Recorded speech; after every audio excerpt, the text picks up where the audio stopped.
In this video we'll be discussing Chapter 3, the gross income, and what we include and don't include when determining gross income. So the first learning objective, and I'll only be going through some of the PowerPoints. As always, I encourage you to review all of the PowerPoints as well as read the chapter before doing the assignment.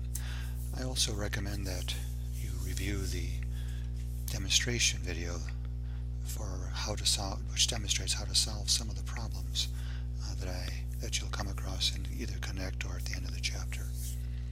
So in this chapter, when we talk about income recognition for tax purposes, many of the rules are similar to U.S. generally accepted accounting principles, or GAAP, but there are some differences.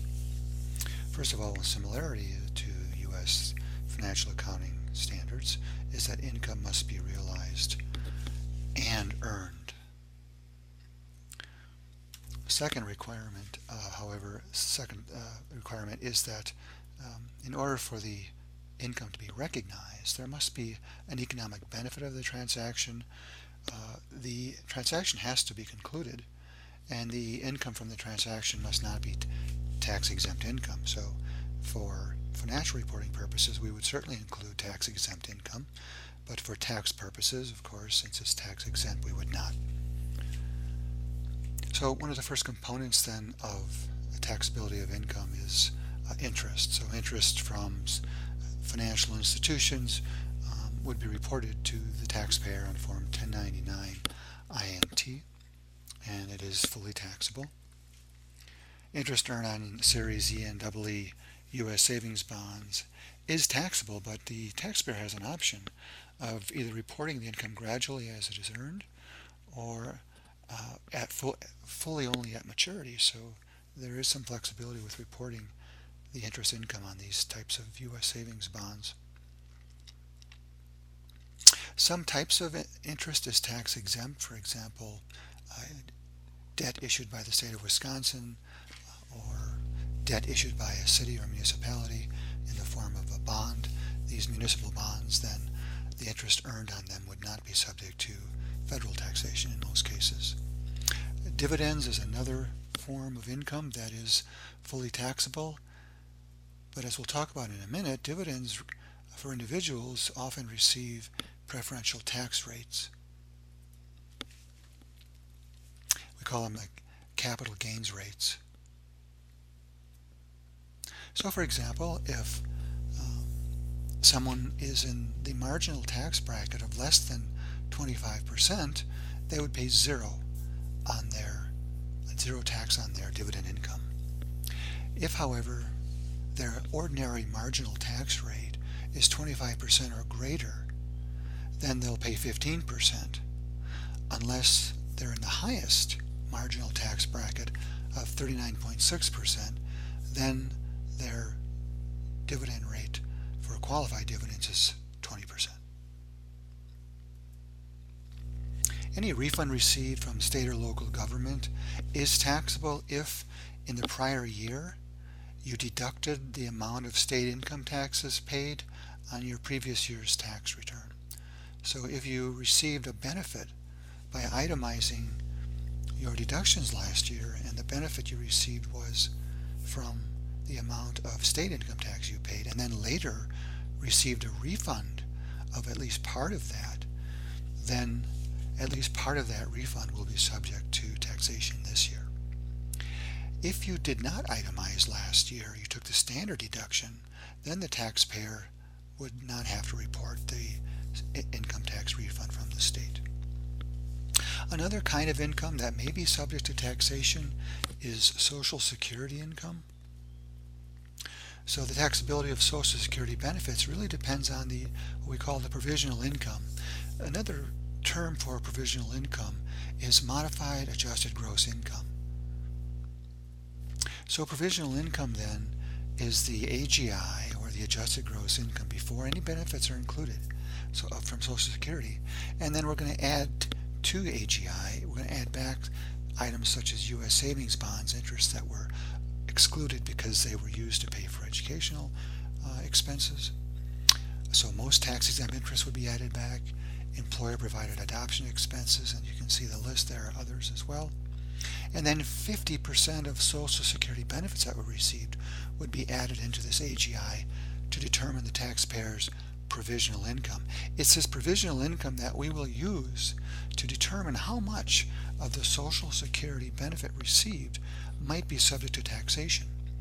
And the only way to really understand this is to run through some exercises and some problem demonstrations, which I'll do both in a subsequent video and in the next slide. It's also worth knowing that if the provisional income exceeds certain thresholds, 50% of the Social Security benefit, it might be taxable. And as that provisional income increases, the amount of taxable Social Security benefits might rise as high as to 85%. So once you determine this provisional income, then there are thresholds that we use to determine how much, if any, of the Social Security benefit is taxable. So if you're married filing joint and your provisional income is less than $32,000, then none of your Social Security benefit would be taxable. And if you're single and your provisional income that we just kind of went through that calculation is less than $25,000, here too, none of that Social Security would be taxable. But as you increase your provisional income through these threshold limits that we see, then part of the Social Security benefit, 50% to 85%, might be taxable.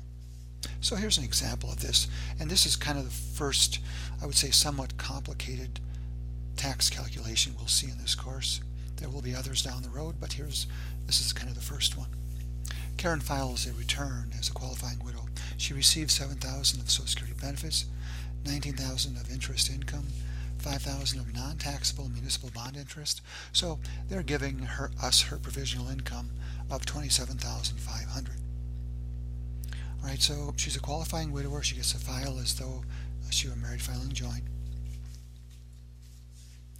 And so Karen will report taxable Social Security benefits, Social Security benefits equal to the lesser of 50% of her SSI benefit, which is $3,500, or 50% of the excess of her provisional income over that $25,000 threshold we saw in the earlier slide. So in this case, half of that $2,500 would be $1,250, so $1,250 of her Social Security benefits would be subject to taxation. And again, I'll run through some more problems for Social Security benefit calculations in a subsequent video. Other kinds of income that may be subject to taxation, jury duty, any prizes received.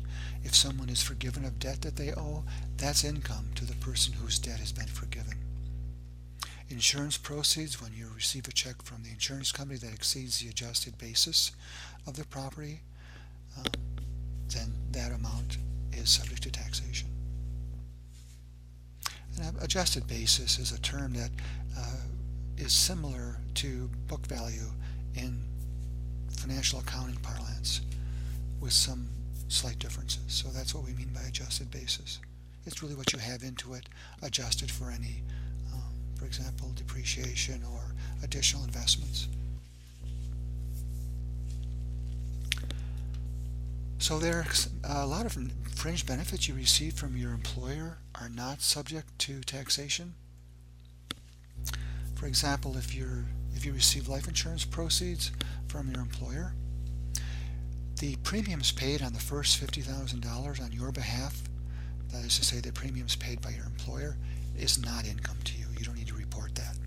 But if, for example, your employer purchases a $100,000 life insurance policy and pays all the premiums for you, then the premiums paid on that second $50,000 is income and subject to taxation. Any educational assistance provided to the employee up to $5,250 is not taxable. And then any dependent care assistance that your employer provides up to $5,000 is not taxable. But this $5,000 exclusion cannot exceed the earned income of the employee. Other types of non-taxable income, you can see Many of these you might be familiar with, any scholarships or grants. Um,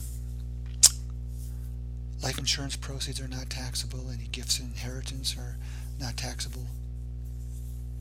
Compensation for sickness and injury, child support, and so forth. Many of these have threshold and limits. For example, employer-provided adoption assistance.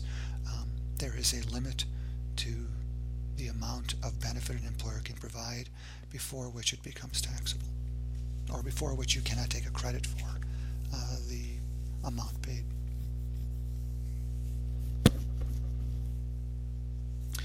So in terms of savings bond interest, if you have a savings bond and you earn interest on that bond but use that to pay for higher education expenses for you, yourself, spouse, or dependent children, then you don't need to report that interest income from savings bonds as income. Again, the limitation on taxability of savings bond interest does phase out as the AGI of the taxpayer exceeds $117,250 for 2017 on a joint return, and on 2017, $78,150 for other returns. If you are given a loan by someone and they're charging you less than what you would pay if you went to the bank and took out a loan in an arm's length objective transaction, the IRS will impute an interest rate that will be equal to what you would have had to pay in an arm's length transaction. So the difference between what your interest rate you're paying and what you would have paid is income to you.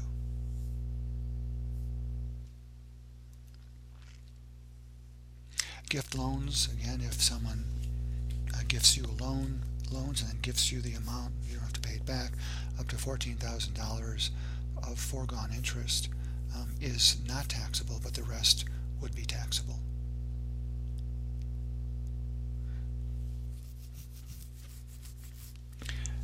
In terms of original issue discount debt, if you received, for example, took out a loan, lent somebody money, for example, and they loaned money from you, and for example, you bought a bond, and that bond's you bought at a discount. You paid maybe $900, and you're going to get $1,000 at maturity. That $100 difference is income, and that's subject to taxation, and that must be reported every year. If you have any questions on Chapter 3, please let me know.